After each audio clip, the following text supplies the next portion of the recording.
Okay, Assalamualaikum. Okay, hari ni saya nak kongsi sikit macam mana nak cuci radiator. Okay, macam ni yang saya buat sekarang ni, kita flush radiator. So kita cabut pipe hose daripada sini. Ni dia hose dia.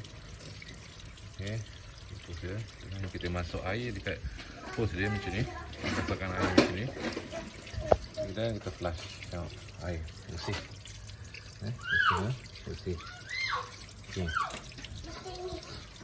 Okay, ni sebelum ni selepas saya bubuh chemical Saya letak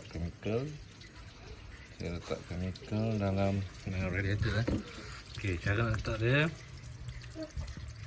kita keluarkan dalam ni dulu. Dia punya skru dia kat bawah tu. Bawah tu. Okey, cabut skru tu. Flushkan air dalam ni. Kemudian letak chemical dalam ni. Kemudian kita tunggu dalam 2-3 minit supaya dia serasi semua. Kemudian kita flush. Okey, step yang kedua. Kita ambil chemical ni. Kita letak.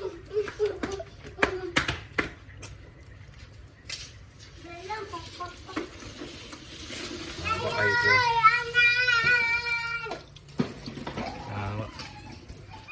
Flush Okey, kemudian kita biar dulu air dia masuk dalam sistem enjin dan sistem penyejukan.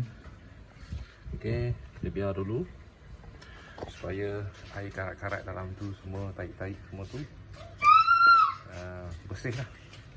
Kalau nak cantik lagi, kita beli chemical aircon tau.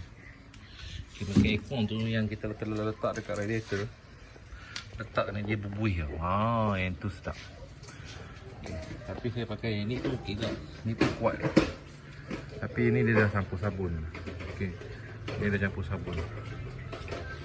Okey. Ini punya grease remover.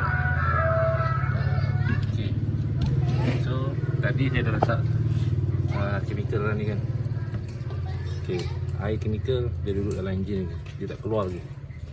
So kita biar dulu dalam beberapa second. Okey, kita tunggu. Okey, dalam ni pun saya letak chemical.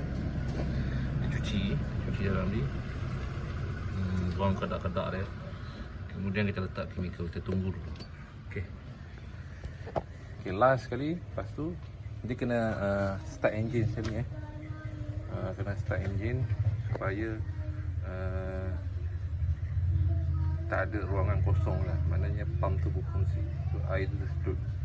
So tak ada ruangan kosong, bubble semua tak ada. Kita sulam-sulam, start engine Okey. So saya dah tunggu dalam 3 minit atau 5 minit.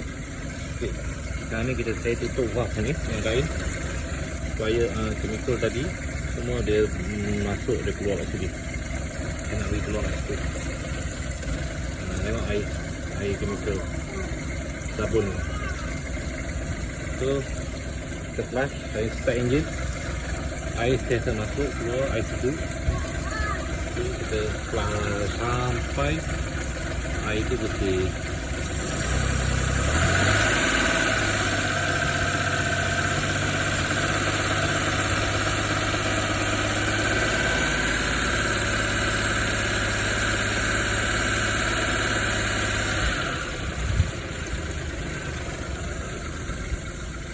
Macam ni cara dia, kena buat flush air. So nanti dah settle semua, kita pasang balik dekat valve ni. Kalau nak cantik, kita pakai silikon gam tu lah, gam radiator atau gam gasket tu lah. Kita letak di sini. Ok, selamat mencuba. Assalamualaikum.